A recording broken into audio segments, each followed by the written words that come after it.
Did you know an entire American town once lost 12 straight hours, and no one has ever explained why? That's how the story begins. A quiet Midwestern town.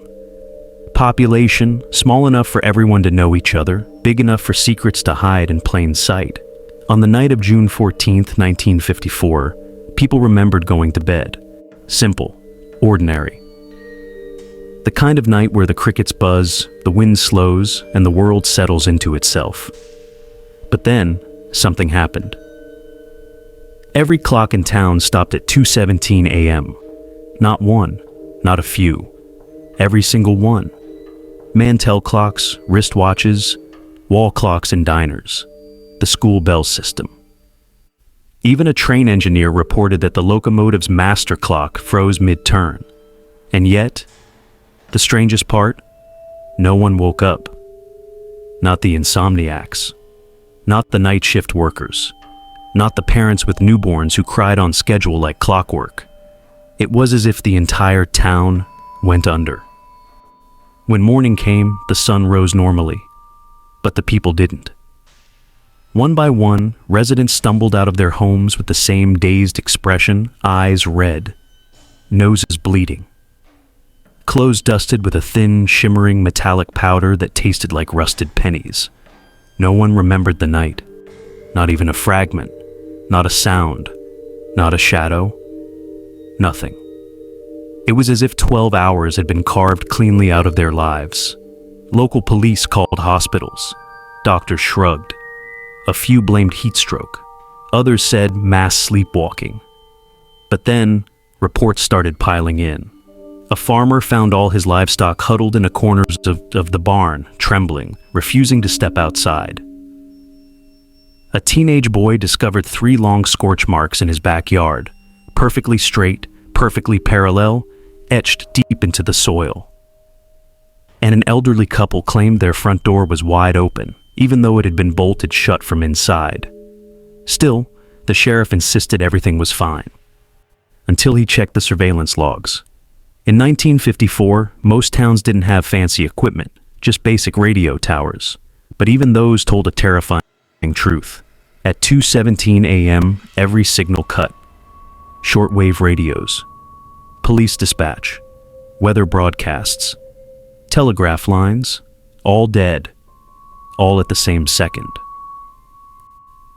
And when transmission returned hours later, the first sound picked up wasn't a human voice, but a low mechanical hum.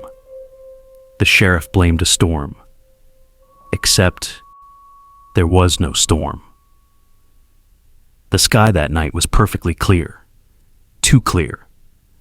Unnaturally clear, as multiple residents later described it. One woman swore she saw a metallic glimmer above the tree line before she blacked out. Another claimed she heard something like heavy boots walking through her living room, even though her family was fast asleep. This is where the official records end.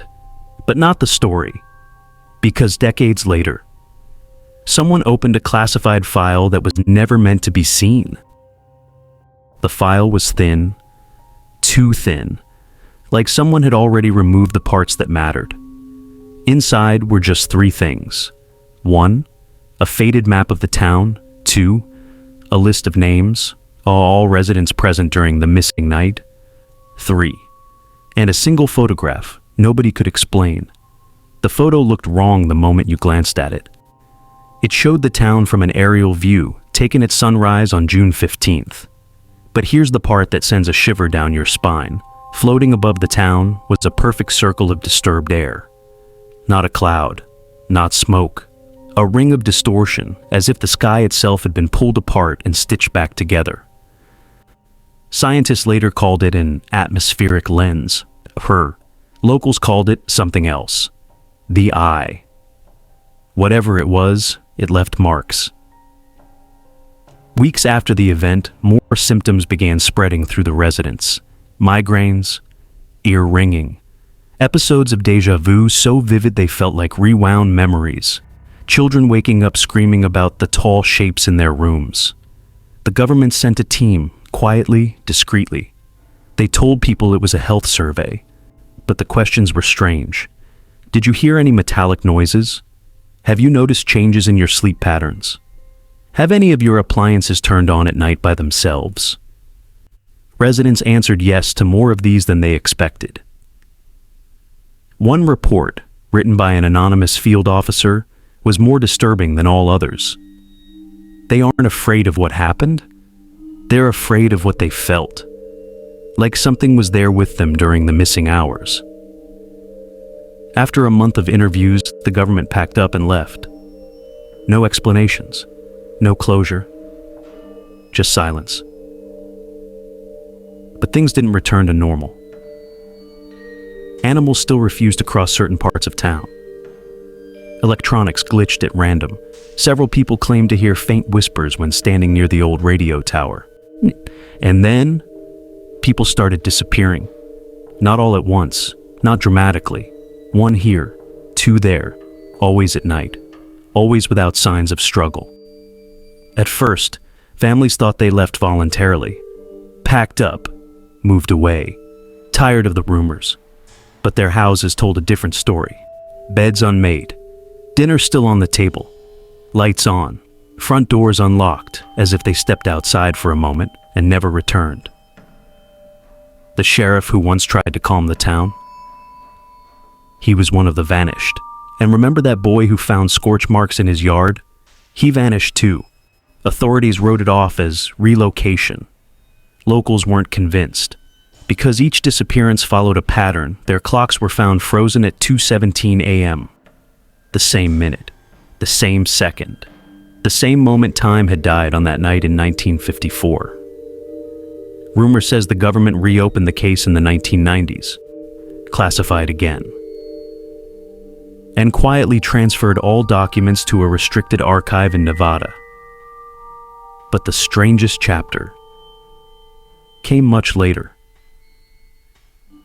In 2019, a hiker exploring the abandoned outskirts found something buried under the dirt. A rusted metal object, circular, perfectly smooth, cold to the touch despite the heat. And on its surface, scratched faintly, almost like a warning, was the number 217. He didn't tell anyone at first. Who would believe him? A metal disc buried in the outskirts of a town known for a missing night. But curiosity always wins. He took it home, cleaned it, recorded himself tapping it with a metal spoon. The recording captured something no one expected. Not a tap, not a clang, but a deep humming tone, like a faraway engine, or a voice beneath the floorboards. And when he played the recording back at half speed, the sound split into layers, a pulse, a breathing pattern, and beneath it all, a whisper repeating the same numbers. 217, 217. That night, he couldn't sleep. At exactly 2:17 a.m., every light in his house flickered. His phone buzzed, though no one called. Outside his window, the air shimmered just slightly as if something invisible brushed through the yard. By morning, he was gone. Only the metal disc remained on the kitchen table. Still cold. Still humming faintly. The investigation that wasn't supposed to happen. When his sister reported him missing, an unmarked team arrived before local police. Black SUVs. No plates. No names. They confiscated everything. His laptop, his tools, even the dirt from his shoes. Neighbors heard one agent murmuring into his radio, "We've got another resonance case. Containment priority. Possible recurrence." Recurrence. That word terrified the town. They thought the terror ended decades ago. But the missing night wasn't a one-time event. It was a cycle. A clock that kept ticking toward the same moment. The same tear in reality. The same dark silence swallowing people whole. Every few years, strange lights reappeared around the city limits. Cameras malfunctioned. Pets went missing. People complained of dreams where the world froze mid-breath, and something walked among them. And always, the phenomena peaked at 2:17 a.m. Some residents moved away. Others stayed because they felt something anchoring them. A pull. A presence watching from the tree line. One old man, the last survivor from 1954, described it perfectly. It's not a creature. It's not a person.